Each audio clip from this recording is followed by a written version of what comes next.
அல்லேலூயா! உங்கள் யாவருக்கும் என்னுடைய அன்பின் வாழ்த்துக்கள். இந்த நாளிலும் லூக்கா புஸ்தகம் 24ஆம் அதிகாரத்தில 42வது வசனத்திலிருந்து 53வது வசனம் உள்ள நீங்க வாசித்து பாருங்க.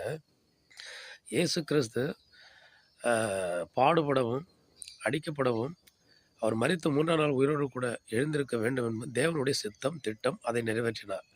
அவர் உயிர்த்தெழுந்து சீஷர்களை சந்தித்து, அவங்க நம்பாம இருந்தாங்க. உயிர்த்தெழுந்து 11 சீஷர்கள் இருக்கிற இடத்துல வந்தாங்க.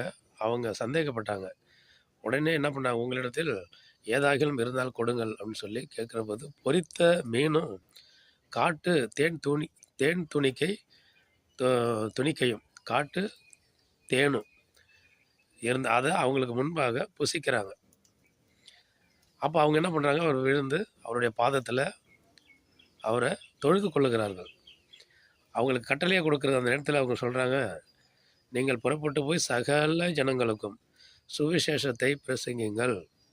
பிதா, குமாரன், பரிசுத்தாவின் நாமத்தினாலே எல்லாருக்கும் ஞானஸ்நானம் கொடுத்து தேவ பிள்ளைகளாய் மாற்றுங்கள்." இதுதான் கடைசியா அவர் நமக்கு கொடுத்த கட்டளை. அவர் விண்ணுலகு அவரு அடிக்கப்பட்டார், இறந்தாரு, அடக்கம் பண்ணாங்க. 3ஆம் நாள் உயிரோடு கூட எழுந்தார். சீஷர்களுக்கு தரிசனமானார். சீஷர்களிடத்துல தரிசனமாகி அவர் விண்ணுலகம் போகும்போது உயிரோடு வந்து அவங்க எல்லா சீஷர்களும் தொட்டு பார்த்தாங்க. கடைசியாக சொல்லிட்டு போனது அதுதான். நீங்கள் புறப்பட்டு போய் பாவ மன்னிப்பு எல்லா சகல ஜனங்களுக்கும் என்ன பண்ணணும், மனம் திரும்பணும், பாவ மன்னிப்பு கிடைக்கணும், பரலோக ராஜ்யத்திற்கு அவர்களும் தகுதி உள்ளவர்களாய் மாற்றப்படணும். அதனால தான் நீங்கள் புறப்பட்டு போய் எல்லா ஜனங்களுக்கும் சுவிசேஷத்தை பிரசங்கிங்கள் சொல்கிறாங்க. அதனால தான் கிறிஸ்தவர்கள் என்னால் வரையில் எல்லா அவமானம், நிந்தை, போராட்டம் என்ன பிரச்சனை இருந்தாலும் போய் இயேசு கிறிஸ்துவை குறித்து அறிவிக்கிறார்கள். சாந்தத்தோடு, அமைதியோடு, பொறுமையோடு அறிவிக்கிறார்கள்.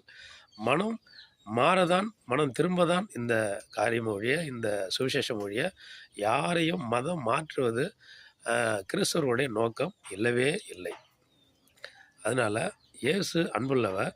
அவரை அண்டிக் கொண்டால் சமாதானம், நிம்மதி, சந்தோஷம் இவை யாவும் கிடைக்கும். ஆமென். அல்லேலூயா.